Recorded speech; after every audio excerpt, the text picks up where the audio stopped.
Welcome to a new video in my home automation series, and today I want to do something new. It's related to a comment that I received a couple of days ago. I think actually it was an email. And so I was asked if we can use ESP Easy to look a little bit like Tasmota in a way that, when you configure Tasmota for a specific device, sometimes you get like a button on the UI so you can control the relay. But ESP Easy, it doesn't actually work like that. And that kept me thinking, and I realized that actually it does. So what you can see here is, you can see this contraption here, which is, it's basically those set of boards that you can get with VMOS. Obviously you have the VMOS D1 Mini, and you have these boards that you can just plug them together. And I purchased this probably more than a year ago, and I never really used it. So I thought it's going to be a good excuse to use these boards. So as you can see, I have an ESP here. Under it, I have a DHT board, so that's going to measure temperature and humidity. This button board is just a combiner board, just linking the two together. And I have a relay, and I have a simple button here. And so obviously the temperature and the humidity sensor is measuring the temperature and the humidity, and I can operate the relay using the button. Oh yes, the status LED is here. So you can see that it works. And if I do the same with the web UI, then I can also see that the web UI gets updated. So you can see the relay symbol updates here. And of course the temperature and the humidity also updates, but it updates much less frequently. And if I use the buttons here, then I can also control the relay. So for example, I can turn it on, I can turn it off, or I can just toggle. So everything that you might want a simple ESP project, like reading sensors, controlling output, and also reading state of input, is already implemented in this example.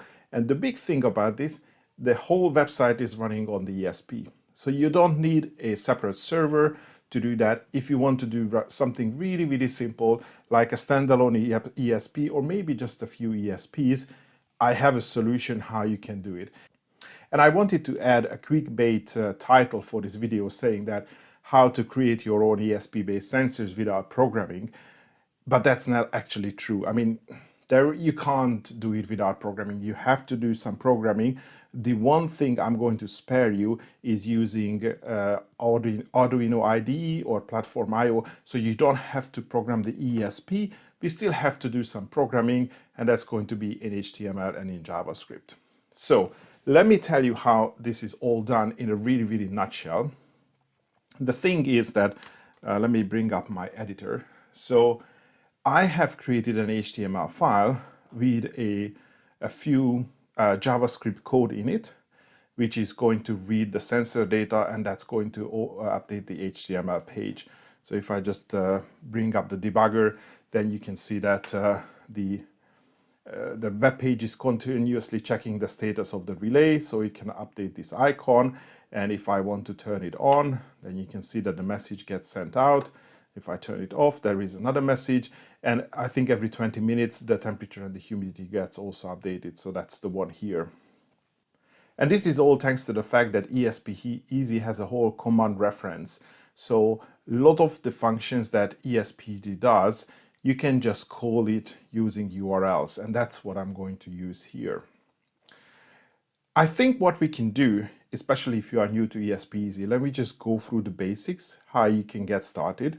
So obviously you need the hardware, and I don't want to talk too much about the hardware because there is so many different ways you can build the hardware. I mean, if you are not really, good with soldering, probably, well, you still probably have to do some soldering. But if you don't want to design your board, or if you are not sure how to connect circuits, then I think probably the easiest way to go is to use these VMOS modules, because basically you just plug them together.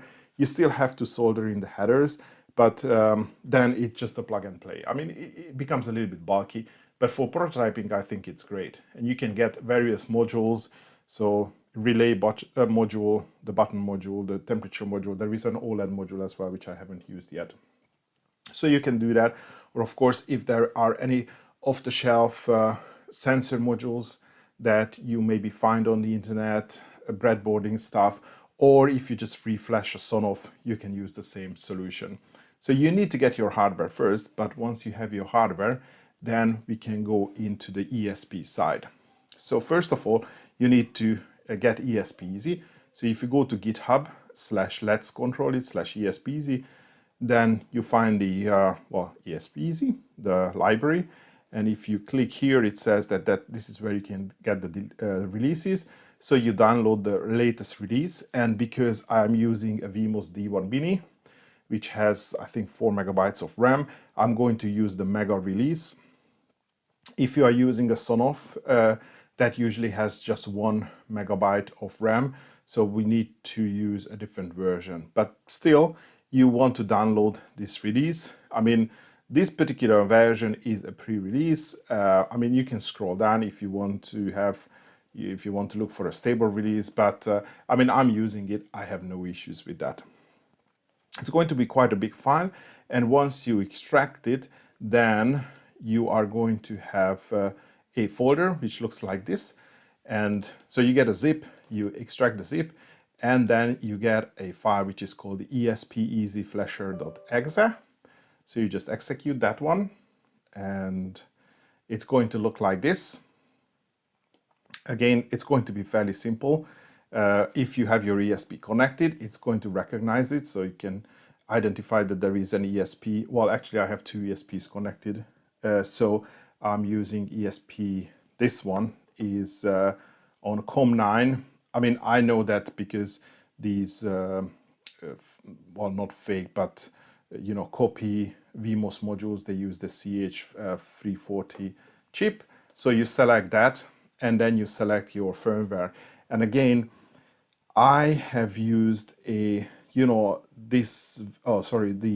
megabyte version because I know that the Vimos D1 Mini has a 4 megabyte version. But if you, as I said, if you have a Sonoff, then that has 1 megabyte, so you have to select this one.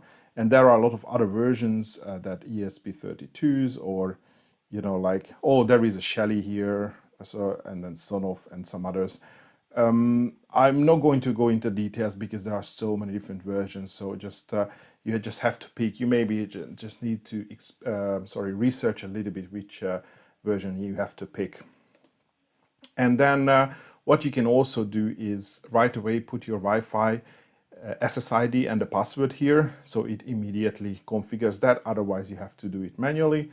And that's it. We don't have to do anything else. So you select the firmware, you put in your Wi-Fi and the password, and you click on Flash ESP Easy Firmware. It's going to take a couple of minutes, but at the end of it, you would have a new ESP Easy flashed on your ESP8266, or actually ESP32 as well. So that's the main code, or the main flashing of the ESP Easy done. And by the way, I have done videos how you can flash different hardwares. I think I've done this Sonoff Basic ages ago, maybe 2 years ago. I tried not to forget to link the video up here. So now that we have the ESP Easy configured, we can actually go into the administration of these little modules. And well, you need to use either a program or maybe have to check your router, what would be the IP of the new device. I mean, I know that mine one is 168.1.199, and we can actually start configuring. I'm going to go through some standard configuration. First of all, what we would need to use at some point is to enable rules. So if you go under Tools and Advanced, I would enable the rules.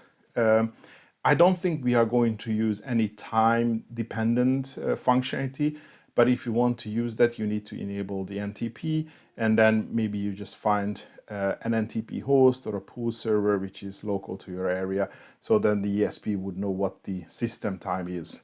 So as you can see, it knows what the correct system time is. If you don't do this, then it would just start counting from midnight 1970 or something like that. So that was one, the tools.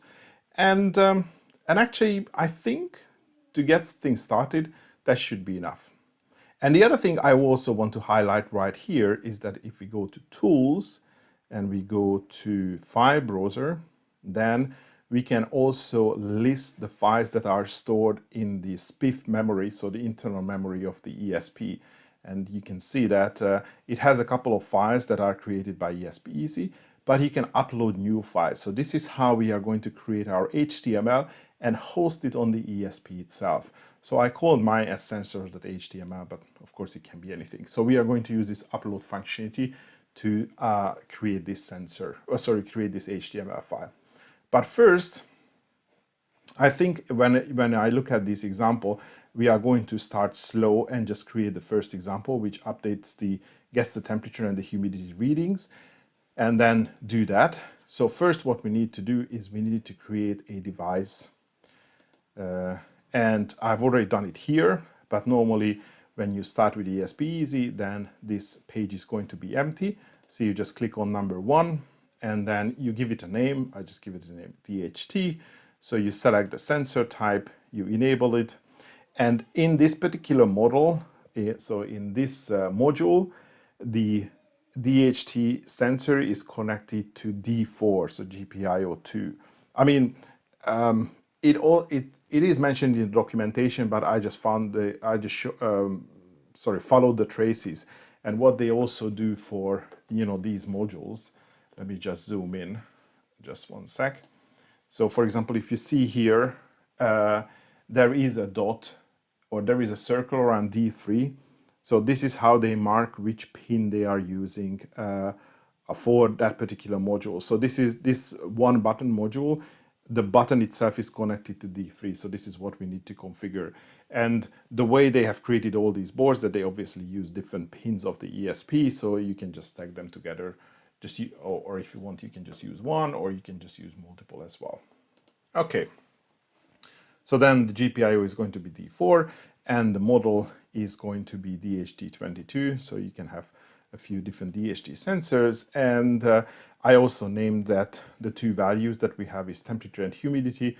And I just changed the decimal because, well, I think 1 decimal and the humidity to 0 decimal is good enough. I think the range or the accuracy of these sensors is probably like a few percentages of humidity. So you don't need the decimal places.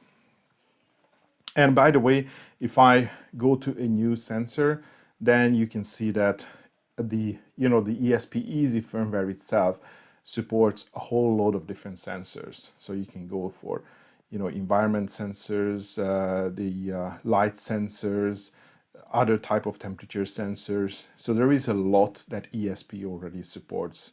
So you can do a lot of different type of devices using the same method. So now we created our environment sensor, the DHT22, and it is on task 1. You would need this information a little bit later. And actually, this is all that we need to get started. So let me actually go to the HTML code so we can see how we can create the configuration or the programming for this section. So these two cards here. And by the way, this HTML code or this HTML page is not entirely my own. I used the work from Rui Santos, who is creating the Random Nerd tutorials. So if I search 8266 weather station, his link is probably one of the first. Okay, not the first, but they are usually, so Random Nerd tutorials. So I bump into his tutorials all of the time when I search for something basic. So as you can see, I have used his example and I've modified a little bit. So big thanks to Rui Santos for creating all these awesome tutorials. So let me go to the HTML code. So on the HTML, on the top, I have created a couple of different styles for the various components in this page. So what is going to be the header? So that's the top, I think the top navigation. And also, I already have some templates about like how the cards are going to look like. So I made some changes about, so for example, what the icon is going to look like. Where is it? the card icon, which we are using an awesome icon library, and also it's the same for the humidity, and a couple of buttons. I have created styles for these as well. So you can modify, you can change the colors or the sizes if you need to. But the real thing actually starts here on the scripting side. So this is the code which is going to do all the interactive stuff on our web page. And it looks a little bit too much, but I'm going to go through these in pieces so you can understand. So the first one we need to do is this function. And as you can see, most of these functions are going to be pretty much the same, because we need to call an HTTP URL, and then we just look at what the response is. The response is usually in JSON, so we just need to understand the JSON. So so that's the URL. So if I grab my Internet Explorer, just to show you how it looks like, let me create a duplicate of this.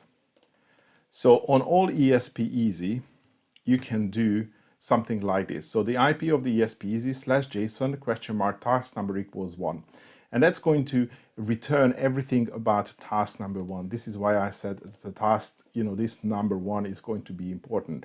So wherever you configure your sensor, you can get the sensor details like this.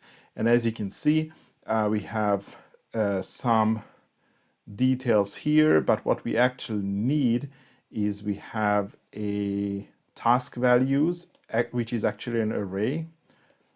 You know what? Let me put this into a JSON viewer so we can look at it a little bit better. Something which is not serialized. How I can clear now. Oh, okay. So you can see that it has an array which is called the task values, and it has 2 items because we have 2 values in here. And within each of them, what we really need is the value. So the first is going to be the temperature, and the second one is going to be the humidity, because this is how we configure here. If you have different sensors which have more values, then you would have more here. And then also in the values, you would have not only 0 and 1, but maybe 0, 1, and 2. So for example, a BMP 280 would return, I think, 3 values. And we don't actually have to worry about the rest. So in terms of our JavaScript code, as you can see, we are calling this refreshed task data function, where we pass a number. Well, for us, it's always going to be 1, but if you're using multiple sensors, you can just change the number. So the number is this number. And then it's going to call the URL. You can see here, and if the response is status 200, which means that the response is successful, then we can assume that we receive this JSON file back. And then, as you can see, we are parsing this JSON, and then we are reading the task value 0 dot value and the task value 1 dot value. So we are getting this, so 25.9 and 34. And then you can insert it into your HTML code, and you do this by document.getElementById, temp, and inner HTML, and the same with HUM for humidity. And this works because later on, when I create my HTML page, you can see here that I have a span, not a spam, which says ID temp, and it has a value, and then the humidity has span ID equals HUM. So those are the IDs. So we are finding the elements in the HTML page which match with ID temp and the ID HUM, and then we change the inner HTML, which means that we change the content of the content of this between the span and the /span to whatever comes in the JSON, which are the 2 numbers that we are returning. And this is why I can see the temperature reading and the humidity reading. So these are the text that we are replacing all the time. So it's a very simple function. And as I said, if you are using a different type of sensor which has multiple return values, then you just use one line for the first value, second line for the second value, and maybe if you have, three values returned, you just use this to number 2, and you change this to, something. And then in your HTML tag or in your HTML, you have to have a corresponding section which says ID equals something. And so the code knows where to put the new values in. Okay, so we don't need this. Good. And that's all you need to change. So if you are using a different number, obviously we will use a different number. If you have a different sensor type, maybe which has 3 values, you can copy and paste this function, and then you just change the, the temperature and the humidity to something else. And of course you need to change the name because you can't have 2 functions with the same name. So this is the function which does the update. There is one thing which is left for us to do, is to make sure that your browser is going to read this value continuously while your web page is being displayed. And we do this, well, there is an easy way to do this, because you can use this line which says window.setInterval and screen update. Here I could have used this directly, but because I'm going to use a few different things that I need to update, I'm just created this new function which is called the screen update. And here I define how frequently I want this update to occur. So I put 2000, which means every 2 seconds. Because what I wanted to do, is that when I push the button here on the device, then the state updates here. So besides the temperature and the humidity value, I wanted these to update as well. So these are the 2 things that I'm calling to update this screen. And the reason you see a delay, because that's the 2-second delay. I don't want to call the ESP too often because, well, it might not just work, let's say every half a second or every second. So I said, 2-second update time is going to work for me. And actually for the temperature and the humidity, I said, 20 seconds is going to be good enough for me, because ESP wouldn't read the sensor more than, I think more frequently than 10 seconds anyway. So here in the screen update, what I have done is I'm just creating an internal counter, and if that counter reaches 10, then I, as you can see, refresh task data, and I'm passing the task number, which is 1. So this is why this gets called every 2 seconds, and the internal 10 counter means that the temperature readings get updated every 20 seconds. And I've also done one more thing, which says that here in the body, I specify that when the page loads, then it should call a function which is called the onLoad update. And in this onLoad update functions, I'm calling the refresh task data as well. So as soon as the web page loads, it will get the temperature and the humidity reading, so I don't have to wait 20 seconds for the first reading. As I said, it's not completely without any programming, but at least we only have to program in HTML and not in the C, which is on the Arduino IDE. And to be honest, if I would do it any other way, you still have to do the same coding in HTML. So there is no way around that. Well, at least not with this process that I'm trying to show you here. Okay, so I think we can move over from the sensors and then just talk about how you can create these buttons.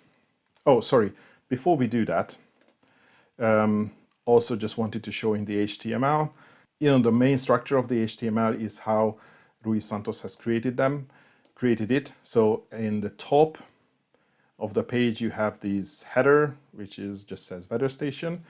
And then in the rest, there is a section a div which says content, which is pretty much like this white space here.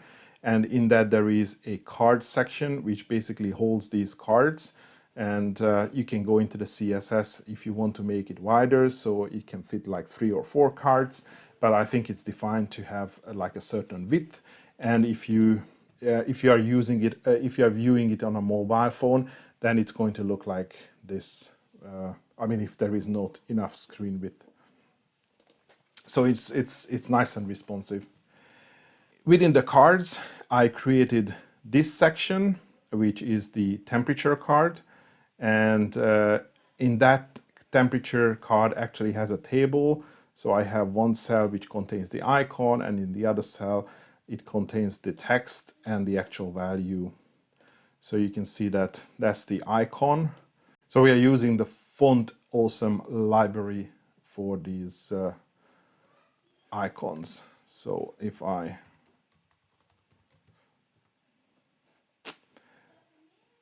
was using not this temperature, but FA thermometer half. Okay, where is the thermometer? Oh, okay, so this one.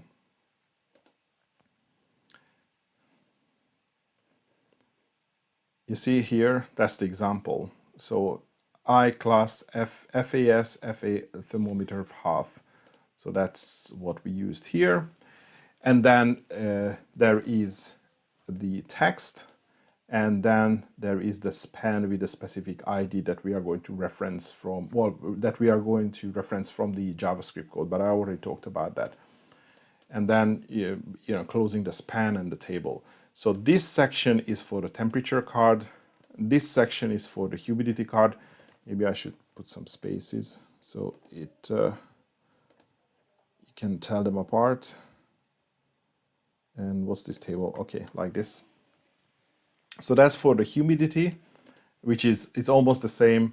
It's just using a different class for the icon and the different text here, and of course the different ID here.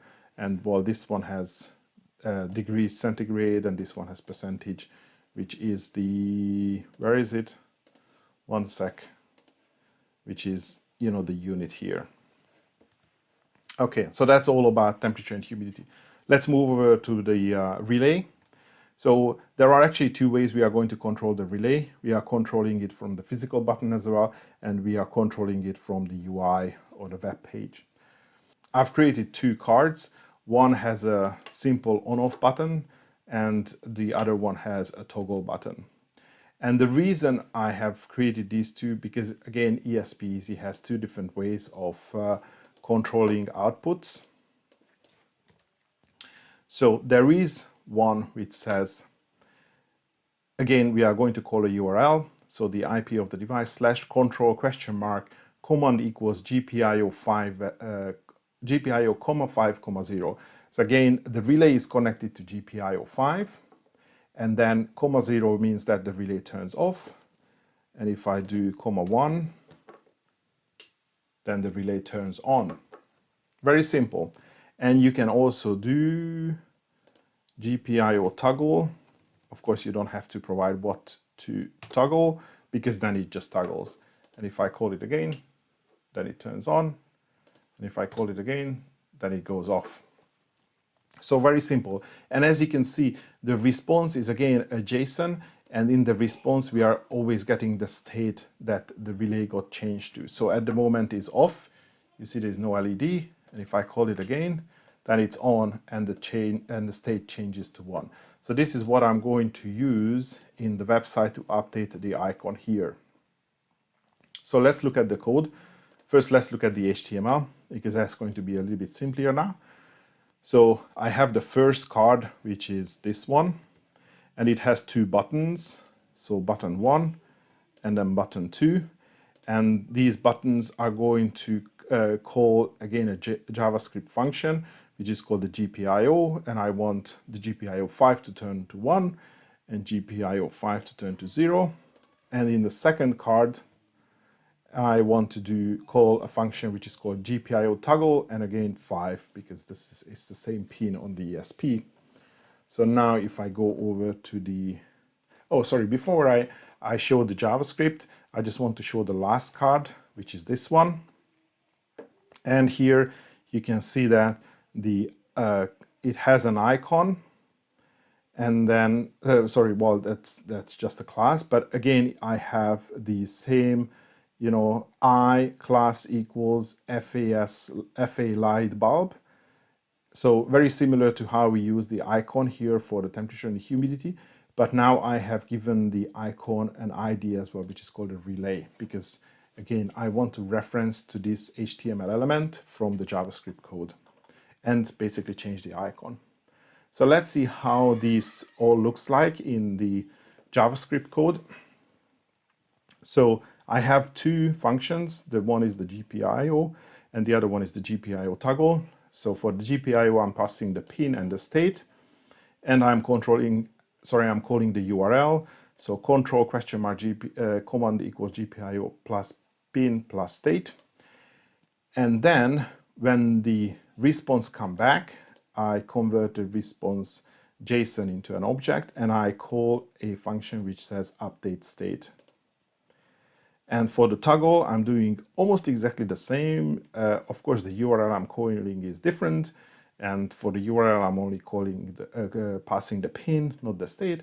And again, I'm converting the response, which is a JSON, to a JSON object, and I'm calling this update state function. And this update state function is the following. So it says if the state, which is coming from, you know, the response.state, which is here, so that would be either 1 or 0. So if that is 1, then I want to use this icon, FA light bulb. And if it's, that was the case when it was 0. If the state is 1, I want to use the FA light bulb. So one is a filled light bulb, the other one is a non-filled light bulb. And if the pin is 5, well, I just only have pin 5, then the name of the element, which is the icon, is the relay. So this relay is this relay here. And all I'm doing is, again, document.getElementById, the ID, which is relay, and instead of inner HTML, I just use the class name method, and I change the icon class to either this or this. So basically, I'm just updating the icon. And that will make this icon to update. And when I'm using this button, you can see that the icon updates immediately, because as soon as we get the response, we can update the icon based on what the new state of the relay is. But if I change the relay status using the physical button, I also want this to be updated. And for this, we are going to use a similar method what we have used for the temperature and the humidity. So we have a function which is called refresh GPIO state, and I'm passing the pin. And for that, I'm using yet another URL, which is actually very similar to this one. So you can see if you want to control a GPIO, you see control command equals GPIO or GPIO toggle. But what you can also do is you can just say command equals status and GPIO and 5. And that's just going to return you the status. So we just need to ask the ESP, what is the status of this output now? What is the status of this output now?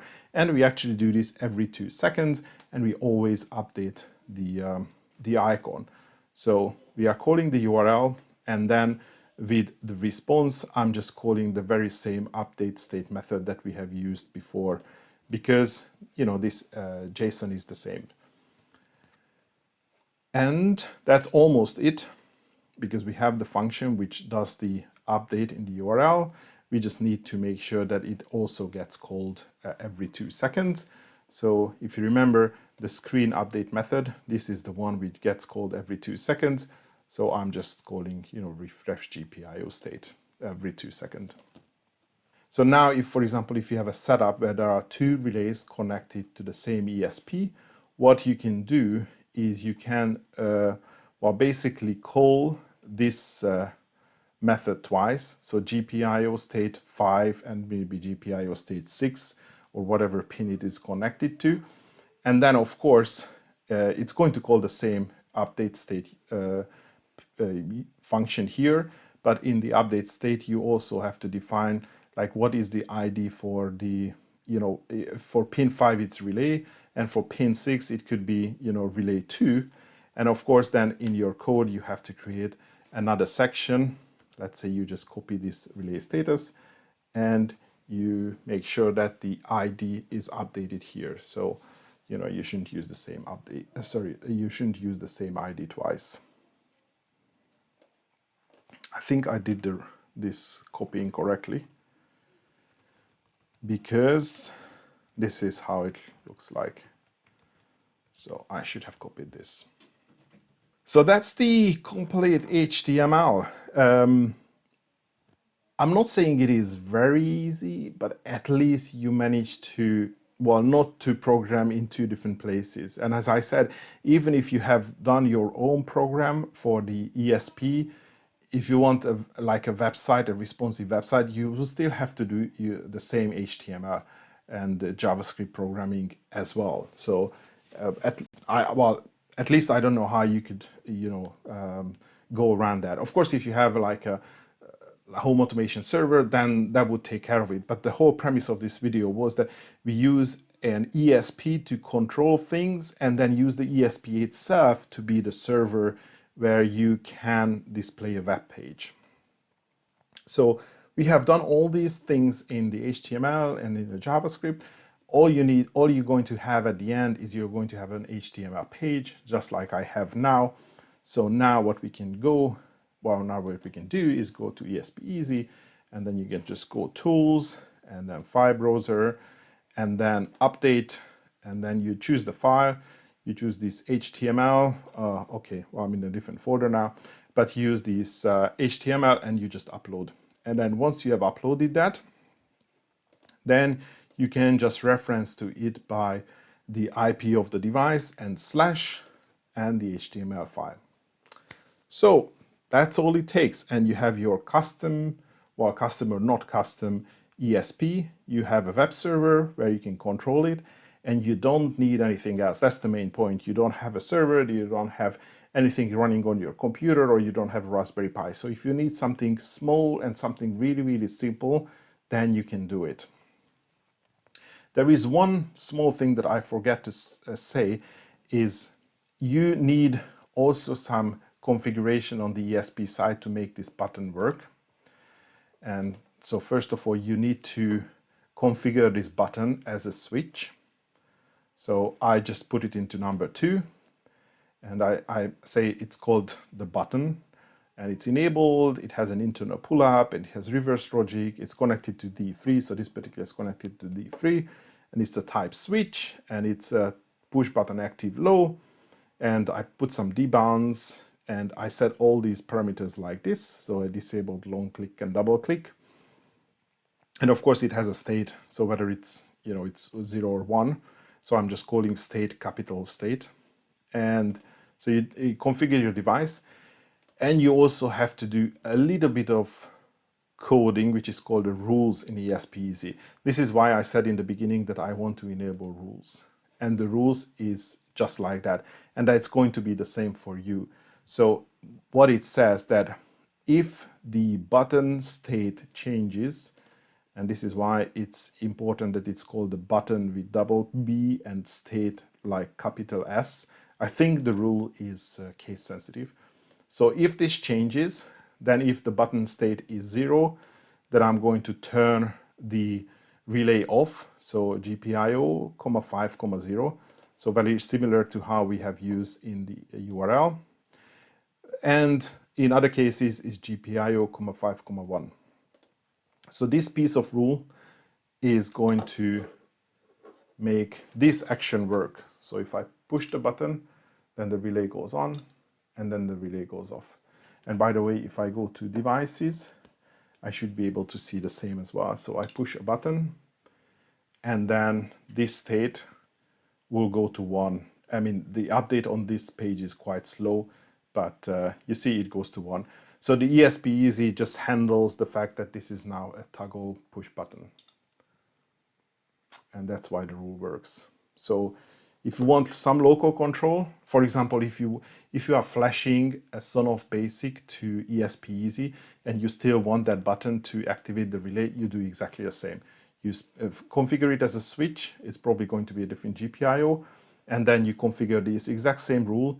Of course, the difference is going to be that on the Sonoff Basic, the relay is connected to a different GPIO. I think it's 12, but I don't remember from the top of my head. So that's the button part of it. It has nothing to do with the HTML code. And of course, if you don't have a button, you only have the HTML code to do all this, then you can save some of your JavaScript because you don't need this last piece of refresh GPIO state, because if nothing else is going to change the GPIO, other than the website, there is no reason to automatically pull it, because unless you change it, nothing else is going to change it. One last comment that I want to make is, again, if I look at the URLs, you can see that whenever I define the URLs, it doesn't contain an IP or HTTP because I'm doing all these calls locally on the ESP, but there is no reason why I couldn't put an HTTP here, which means that I could put an IP address of a different ESP. So let's say you have a couple of these, with relays and sensors, but you want one single HTML page to control all of them and show all of them. Actually, you can do it. So you dedicate one of the ESP, which is going to run the HTML file. And then whenever you are writing your code and, like this, then you can just easily, call the URL on a different ESP. Of course, the best is if you give them fixed IPs, but then, why not? The HTML or your browser is going to talk to multiple devices. So you can have 3 of the ESPs, all with temperature and humidity sensors, and you can have 6 of these cards with, 3 temperature and 3 humidity sensor.